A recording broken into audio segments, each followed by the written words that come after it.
Halo rekan-rekan, selamat datang kembali di channel ini. Video kali ini kita akan membahas terkait dengan hasil dari sidang paripurna DPR pada hari ini. Apakah membahas tentang rancangan undang-undang tentang perubahan undang-undang aparatur sipil negara yang salah satu pasalnya mengatur terkait dengan solusi penanganan tenaga honorer atau seperti apa. Silakan disimak dan ditonton secara lengkap video ini agar rekan-rekan sekalian bisa menerima informasi ini secara utuh dan menyeluruh. Rekan-rekan sekalian, rapat paripurna kedua DPR RI masa persidangan pertama untuk tahun 2023-2024 hari ini ternyata cukup memberikan rasa kecewa kepada para tenaga honorer. Banyak tenaga honorer yang mengira jangankan honorer, berbagai pihak mengira rapat paripurna hari ini akan mengesahkan rancangan undang-undang tentang perubahan undang-undang aparatur sipil negara seperti yang digembar-gemborkan beberapa anggota panitia kerja di beberapa media, bahwa besar kemungkinan bulan Agustus ini rancangan undang-undang tentang perubahan undang-undang aparatur sipil negara itu disahkan. Ternyata rapat paripurna pada hari ini agendanya hanya dua, yaitu pemandangan umum fraksi-fraksi atas rancangan undang-undang anggaran pendapatan dan belanja negara tahun anggaran 2024 beserta nota keuangannya. Kemudian agenda yang kedua adalah penetapan keanggotaan fraksi-fraksi pada alat kelengkapan dewan, yakni komisi dan badan DPR untuk tahun sidang 2023-2024.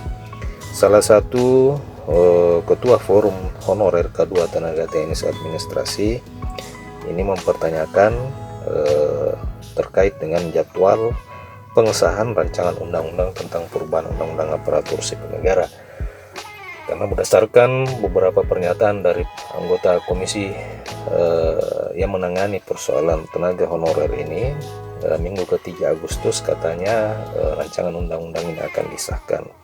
Akan tetapi sampai dengan saat ini belum juga disahkan. Sementara itu, beberapa pentolan honorer kategori 2 lainnya juga mengaku tidak terkejut dengan agenda sidang paripurna DPR hari ini. Eko Mardiono selaku pentolan kedua dan pengurus pusat perkumpulan honorer kedua mengatakan bahwa sudah bisa ditebak bahwa rancangan undang-undang tentang perubahan undang-undang aparatur sipil negara itu tidak semudah itu akan disahkan. Masih banyak hal yang perlu dipelototi, terutama terkait dengan P3K paruh waktu dan P3K full time atau P3K penuh waktu. Nah, rekan-rekan sekalian, ia menilai bahwa tidak semua Pemda sudah sepakat dengan opsi pengangkatan P3K part time dan P3K paruh waktu itu.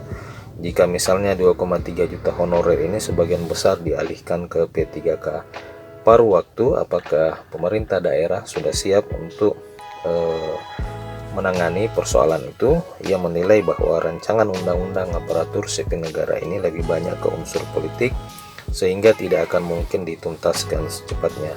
Senada itu, Said Amir, Ketua Forum Honorer K2 Provinsi Maluku Utara, juga menilai bahwa rancangan undang-undang tentang perubahan undang-undang aparatur sipil negara ini tidak akan murni untuk menyelesaikan persoalan tenaga honorer. Bau-bau politik seakan sudah tercium di dalam pembahasan rancangan undang-undang ini, yang mana besar kemungkinan para tenaga honorer ini hanya dipolitisasi sehingga kebijakan penanganan persoalan tenaga honorer itu akan besar mengandung unsur politik. Itu yang dikatakan oleh Said Amir selaku Ketua Forum Honorer K2 Indonesia Provinsi Maluku Utara. Ia pun mengajak para honorer K2 untuk melihat persoalan ini secara objektif. Rancangan undang-undang ASN ia nilai hanya janji politik menjelang pemilihan umum. Niat DPR RI untuk mengesahkan rancangan undang-undang ASN ini hanya jadi angin segar menjelang tahun politik. Model seperti itu sudah berulang-ulang dan seharusnya bisa diketahui oleh para tenaga honorer.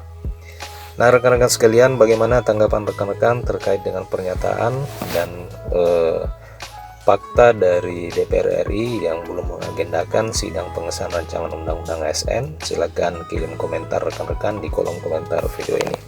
Demikian rekan-rekan video kali ini, terima kasih telah menyaksikan, sampai jumpa video berikutnya.